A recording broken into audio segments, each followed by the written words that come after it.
Yes, people, what's going on? Welcome back to the channel. Hope you guys are all doing well. So Kobbie Mainoo, Manchester United's Kobbie Mainoo, who burst onto the scene this season, is going with England on their trip to the Euros in Germany, and there's been some notable names left out of that squad as well. We are talking Jack Grealish, we're talking Harry Maguire, we're talking James Maddison, as well as Jarrad Branthwaite, who's maybe one, once Harry Maguire didn't get selected, that many people thought would be going out there. But Adam Wharton and Kobbie Mainoo sneaking in at the back end of the season. Who would have thunk it? Now, there's been a lot of talk about some of those names that aren't going on that trip, and a lot of talk about the players that of course are going. But we've seen up and down the years kind of people moan about players getting picked based off loyalty, based off history, based off what they've done years ago and all those kind of things. And we're now seeing a squad being picked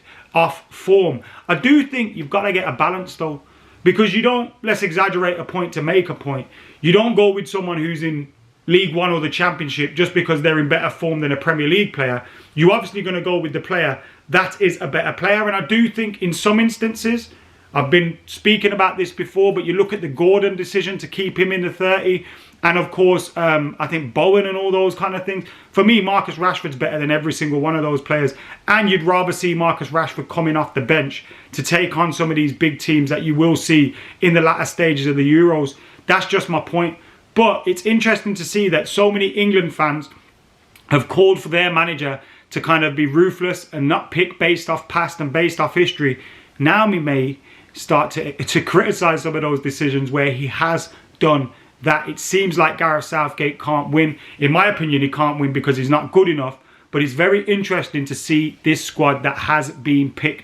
But the main story for Manchester United fans is Kobbie Mainoo getting picked in that squad. The midfielders are Trent, Conor Gallagher, Declan Rice and Adam Wharton with Kobbie Mainoo.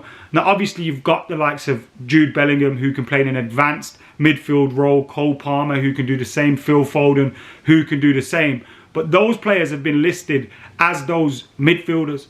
So it seems like it's been going to be going big with Trent. Declan Rice will obviously be the mainstay in there. But I think Kobbie Mainoo could be perfect in terms of Declan Rice sitting with Kobbie Mainoo there as well, to kind of free up Jude Bellingham to play in that role that he's done so well and so successfully for Real Madrid. But very, very interesting. The goalkeepers are, as you'd expect, Henderson, Pickford, Ramsdale. The defenders are Dunk, Gomez, Guehi, Konza, Shaw, who's basically injured, John Stones, Kieran Trippier and Kyle Walker. Now, if John Stones gets injured, I can see there being a little bit of a problem there. Is maybe why I would have brought Jarrad Branthwaite. I can understand Harry Maguire not getting picked, although it did surprise me because, you know, you've seen him be selected by Gareth Southgate when he's been in worse form. Like, I don't think Harry Maguire's been 10 out of 10, 9 out of 10, 8 out of 10 even this season. But when he has played at times, he's been better than he was last season. And Harry Maguire not getting selected, that is one that I didn't expect to see. Although I would pick that team if, you know, I wouldn't pick Harry Maguire if I was England manager. But I was surprised to see that Gareth Southgate actually make that choice, because he seemed to rely on Harry Maguire so much in the past to then not go with him, especially, you know, when you look at the options. Lewis Dunk, I think Guehi's a really good player, you know, doing really well at Crystal Palace, deserves his call up. Joe Gomez, not sure about that one, but you know, he can play there on the left as well, where Luke Shaw's injured. Kieran Trippier will probably be occupying a spot on the left as well, if Luke Shaw's not fit enough to play, with Kyle Walker there on the right. So then you're looking at John Stones and another. You'd be worried if there was an injury to John Stones. He hasn't been fit throughout the whole season this season, but nevertheless, you kind of can make sense of some of that. The forwards, we've gone through the midfielders already. Jude Bellingham, Jarrod Bowen, Eze, Foden, Gordon, Kane, Palmer, Saka, Toney and Watkins. Watkins and Ivan Toney going. Both of them going now. Whether he's got a formation in mind that has two strikers up front, whether there's a fitness doubt over one of those strikers in Kane, Toney, Watkins. Obviously, if you did get an injury to Toney or Watkins, you want to have a striker on the bench. So I understand, even if you're going with one striker up front, the need to bring three.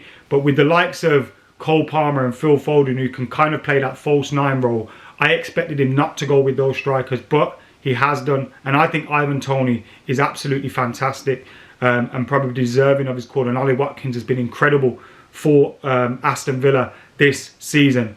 I want to talk about Kobbie Mainoo though. Now, as a Manchester United fan that doesn't really care about international football, one of the fears that I have are those fears that we've seen so many times down the years. The David Beckham one, although he come back to Manchester United and won the treble, and you could probably, you know, put a lot of that England stuff down to his form that season, because he wants to prove so many people wrong, and he did just that. We've seen it with Phil Neville after the Euros in 2000. We've seen Wembley singing "Stand Up If You Hate Man United." A lot of the reason why Manchester United fans can't stand England and won't be supporting them, you know, when the tournament does roll around.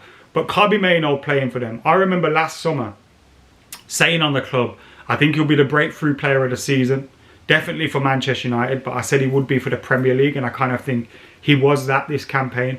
And I also said, you never know. If he has a decent season, he could be or should be going in that squad, because he's the kind of player England are crying out for. And England are crying out for a player like Kobbie Mainoo to fit into that midfield with Declan Rice and Jude Bellingham. Declan Rice and Jude Bellingham, two of the best midfielders in Europe, you know, fantastic players. If you can get Kobbie Mainoo in there alongside them, I think England have a midfield three, which could have like everything in it. You've got Declan Rice and Kobbie Mainoo that can both play the 6 if required, but also play as number 8. Jude Bellingham can play deeper if required, but he's also a fantastic 10 and pushing further forward as one of those 8 that gets further forward into the attacking positions. I think that midfield could have it all. And I think Kobbie Mainoo, if he's not starting that first game of the tournament, by the time he gets some minutes in him and gets to play for England, I think he'll prove that he needs to be starting in that game. If England get through the groups and get to the knockout stages, I think Kobbie Mainoo will be a big part of that and start earning his way into the team. Now for Man United, obviously I was delighted to see Marcus Rashford not selected. Well, not delighted, because I know he wants to be, that's the wrong word to use, I know he would want to be there. I wanted to see Marcus Rashford selected, but the flip side of that is positively, he gets a rest. You know, he gets a rest this summer, come back for pre-season, have a full pre-season with Manchester United without that tournament kind of lingering over you. So that's good for me. He's also got a point to prove as well. I wouldn't have minded seeing Kobbie Mainoo getting a rest, but fantastic for him to be selected. He's going to go away in the tournament. And remember Wayne Rooney breaking through onto the international stage at that Euro 2004, bullying some of them French players. Lilian Thuram will remember all about that. I know England lost that game, but you blame Steven Gerrard for that. Wayne Rooney that day was excellent. And kind of, you know, said, I'm here. I'm on the world stage. Remember the name. I think Kobbie Mainoo could be very much doing the same. He's a player that has so much now, so much awareness, so much clarity in his play. He's so cool and calm as well. Unreal talent with the world at his feet. Hope he goes and smashes it. Hats off to Kobbie Mainoo for earning his way into the squad, and it'll be interesting to see how that one goes down. Marcus Rashford and Harry Maguire though must be looking at each other thinking, how the fuck are we not on this plane and Luke Shaw is? Obviously says a lot about where England are in terms of their left back choices, but geez, it's mental, some of these choices. Mental. Marcus Rashford should be there for sure. Anyway, let us know your thoughts on the England squad. Are you an England fan? Do you think they will win the Euros? I don't think so because of the manager. I don't think the manager's good enough, and I think when it comes to key games, he will become unstuck again. But let us know your thoughts in those comments. Kobbie Mainoo going to the Euros. Go on, son.